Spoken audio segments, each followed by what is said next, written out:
اللہ من الشیطان الرجیم بسم اللہ الرحمن الرحیم۔ اسلامیات کلاس 9۔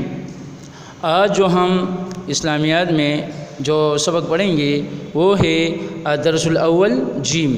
الدرس الاول جیم آیات 20 تا 28۔ اس میں دو سوالات آپ پڑھ چکے ہیں۔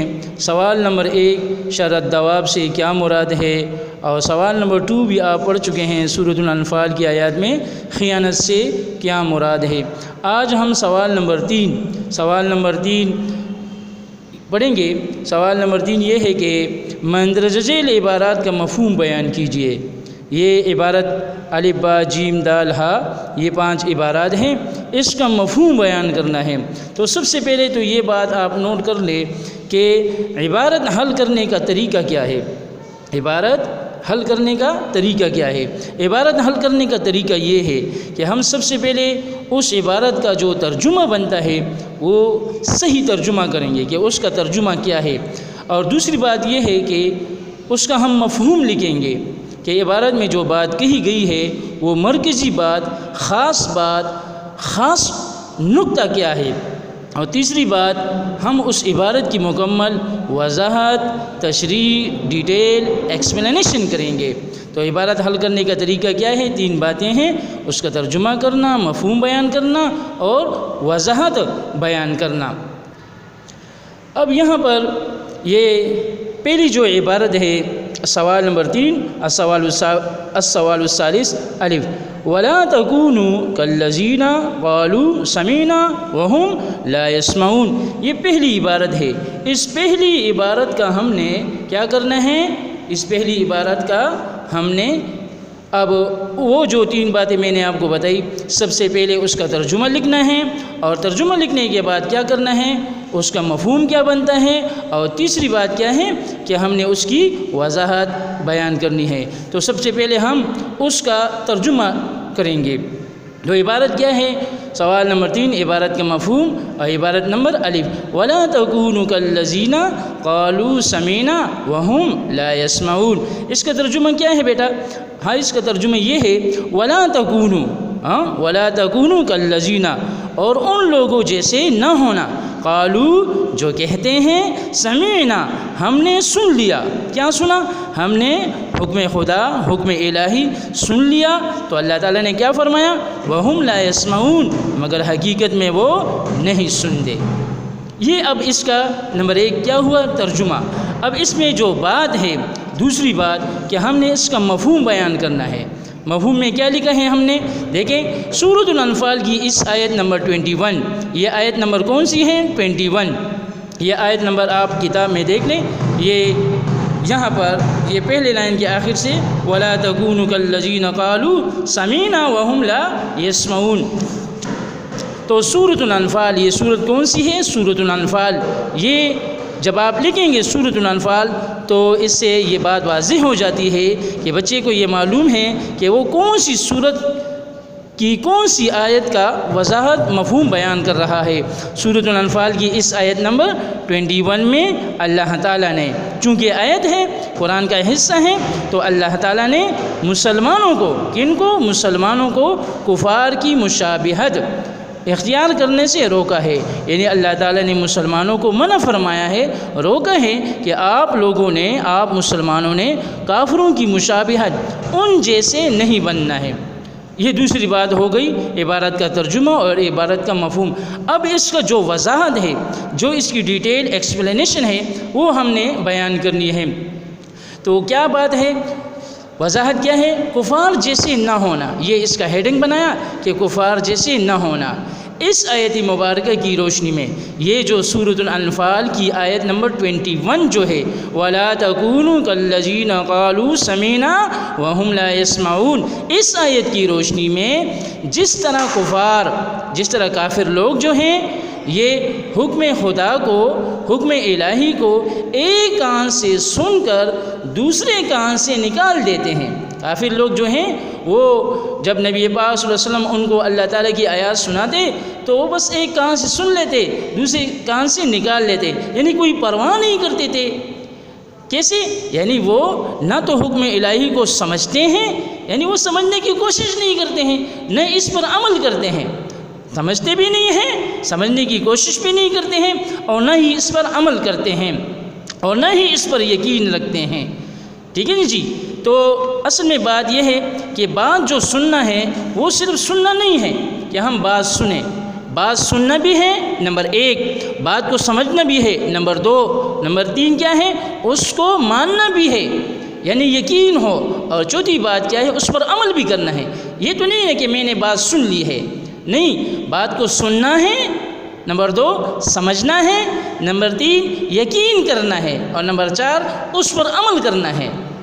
اور اگر ایسا نہ ہو تو اس کا مطلب یہ ہے کہ آپ نے ایک کان سے سن لیا، دوسرے کان سے نکال دیا، تو اللہ تعالیٰ نے مسلمانوں کو منع کر دیا گیا ہے۔ تو اللہ تعالیٰ نے سورۃ الانفال کی آیت نمبر 21 میں مسلمانوں کو کیا کیا ہے، منع کیا ہے، اور انہیں آگاہ کیا ہے کہ تم لوگ جو بھی حکم الہی سنو، اللہ تعالیٰ کا جو حکم بھی ہو، آپ نے اس کو سمجھنا ہے اور اس پر عمل کرنے کی کوشش کرنی ہے۔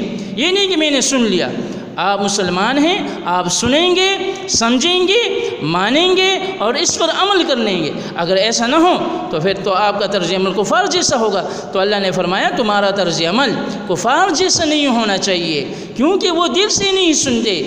انہوں نے یعنی کفار نے پہلے سے یہ طے کر رکھا ہے کہ ہم نے نہ سمجھنا ہے اور نہ ہی اس کو ماننا ہے۔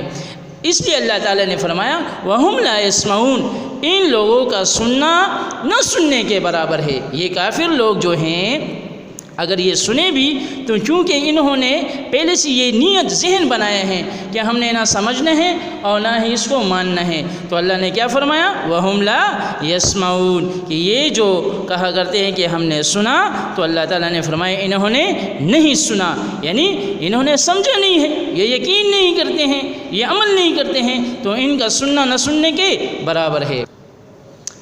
اب یہ جو دوسری عبارت ہے یہ تو آپ نے سوال نمبر 1 میں کر لیا ہے، شرط دواب سے کیا مراد ہے۔ اب ہم تیسری عبارت جو ہے یہ عبارت حل کریں گے، وَاعْلَمُوا أَنَّ اللَّهَ يَحُولُ بَيْنَ الْمَرْءِ وَقَلْبِهِ، یہ تیسری عبارت جیم، یہ انشاءاللہ بھی حل کریں گے۔ تو اس میں بھی وہی 3 باتیں ہیں۔ سب سے پہلے ہم عبارت کا ترجمہ کریں گے، نمبر 2 مفہوم بیان کریں گے، نمبر 3 اس کی وضاحت بیان کریں گے۔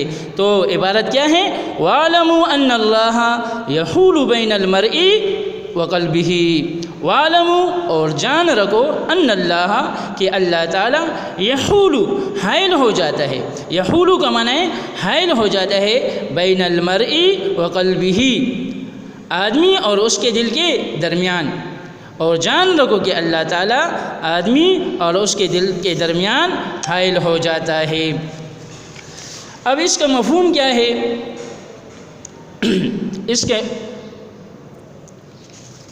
اس کے مفہوم کو ہم سمجھیں گے کہ دوسری بات کیا ہے، مفہوم بیان کرنا۔ سورۃ الانفال کی اس عبارت میں اللہ تعالیٰ اللہ تعالیٰ کا انسان اور اس کے دل کے درمیان حائل ہونے کا ذکر ہے۔ اس آیت میں، اس عبارت میں کس بات کا ذکر ہے کہ اللہ تعالیٰ انسان اور اس کے دل کے درمیان حائل ہو جاتا ہے۔ اب اس کی وضاحت کیا ہے، وضاحت یہ ہے کہ اللہ تعالیٰ اور انسان کا ارادہ ایک نہیں ہوتا ہے، یعنی اللہ چاہے، انسان چاہے اور اللہ نہ چاہے تو وہ کام اس وقت تک نہیں ہو سکتا ہے جب تک اللہ تعالیٰ کی اس بندے کے ارادے میں اللہ تعالیٰ کی مرضی شامل حال نہ ہو۔ اللہ نہ چاہے، انسان 1000 بار چاہے، کام اس وقت تک نہیں ہوگا جب تک اللہ نہ چاہے۔ تو سورۃ الانفال کی اس عبارت میں اس بات کی وضاحت کی گئی ہے کہ انسان کا اپنا یہ دل جو ہے یہ اس کے اختیار میں نہیں، یعنی یہ نہیں کہ میرے دل میں یہ آیا اور میں یہ اس کو کر لوں گا، جب تک اللہ تعالیٰ نہیں چاہے گا اس وقت تک وہ کام پائے تکمیل تک نہیں پہنچے گا۔ اس لیے انسان جب بھی کسی کام کا ارادہ کرے تو اسے چاہیے کہ اس کام میں بھی اللہ تعالیٰ اور رسول اللہ صلی اللہ علیہ وسلم کے طریقوں کو مد نظر رکھے۔ کوئی بھی کام کرنا چاہے تو کیا کرنا چاہیے ایک مسلمان کو، کسی بھی کام کرتے وقت اسے چاہیے کہ اس کام کے کرنے میں اسے کیا چاہیے، اللہ تعالیٰ کی رضا اور نبی پاک صلی اللہ علیہ وسلم کی خوشنودی۔ اگر اللہ تعالیٰ انسان کی بھلائی چاہتا ہے تو اللہ تعالیٰ اس کے گناہوں کو بھی ایک مسلمان ہے اگر وہ گناہ بھی کرے اور اللہ تعالیٰ اسے ہدایت دینا چاہے تو اس کے گناہوں کو بھی اللہ تعالیٰ اس کے لیے باعث ہدایت بنا دیتا ہے۔ رسول اللہ صلی اللہ علیہ وسلم اکثر دعا مانگا کرتے تھے، دعائے رسول۔ آپ صلی اللہ علیہ وسلم دعا مانگا کرتے تھے، یا مقلب القلوب ثبت قلبی علی دینک۔ اے دلوں کے پلٹنے والے، اے اللہ تعالیٰ، اے دلوں کے پلٹنے والے، میرے دل کو اپنے دین پر ثابت قدم رکھ۔ ثابت قدمی کی دعا کس کے لیے کی گئی ہے؟ دین کے لیے، کہ یا اللہ آپ کے جو احکامات ہیں میں اس پر عمل پہ رہوں۔ یہ امت کو تعلیم دینا ہے، امت کو سبق سکھانا ہے، امت کو ترغیب دینا ہے کہ آپ نے بھی یہ دعا پڑھنی ہے، یا مقلب القلوب ثبت قلبی علی دینک۔ دوسری دعا یہ ہے، اے میرے رب تو میرے اور میرے گناہوں کے درمیان حائل ہو جا۔ تو یہ دو عبارات حل ہو گئی ہیں۔ آپ کوشش کریں گے کہ اس کو پہلے کیا کریں، سمجھیں۔ جب تک آپ سمجھیں گے نہیں تو آپ کو یاد کرنے میں بھی مشکل ہوگی۔ تو پہلی عبارت میں ہم نے کیا کہا، وَلَا تَكُونُوا كَالَّذِينَ قَالُوا سَمِعْنَا وَهُمْ لَا يَسْمَعُونَ، اور دوسری عبارت وَاعْلَمُوا أَنَّ اللَّهَ يَحُولُ بَيْنَ الْمَرْءِ وَقَلْبِهِ۔ تو یہ بات آپ کے ذہن میں ہونے چاہیے کہ کسی بھی عبارت کو حل کرنے کا طریقہ کیا ہے، سب سے پہلے ترجمہ، دوسری بات مفہوم، تیسری بات اس کی وضاحت بیان کرنا۔ جب آپ کے ذہن میں یہ ہوگا تو پھر آپ کے لیے پیپر میں بھی آسانی ہوگی، آپ کو یاد کرنے میں بھی آسانی ہوگی کہ میں نے اس عبارت کا سب سے پہلے ترجمہ کرنا ہے، پھر مفہوم بیان کرنا ہے، اور آخر میں اس کی وضاحت ہیڈنگ کی صورت میں بیان کرنی ہے۔ اللہ تعالی ہم سب پر رحم فرمائے۔ والسلام مع الاحترام۔